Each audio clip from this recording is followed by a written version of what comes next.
bless all the more na makasinati sa mong grasya kaloy kay aming living testimony how you have to serve your life amidst Lord or maybe challenges as well. I pronounce as a community of faith for more years at ito momentum sing healthy, mahimong productive sa Ginoo o gamiton kanimo siya Lord nito sa ubang makapatuod pa niya kanimo sa iyang mga relatives, families, extended families as well.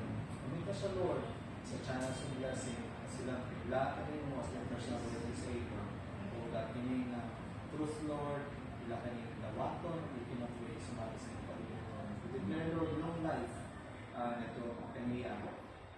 Salamat Lord na kailangan pa ang mga plano fulfill Lord sa pinag-unahin. So kami, we're so excited God this every year yung pagpapatuod sa inyong pagpapaayo at kinumanan na ito kaniya and the rest of that sa inyong offspring.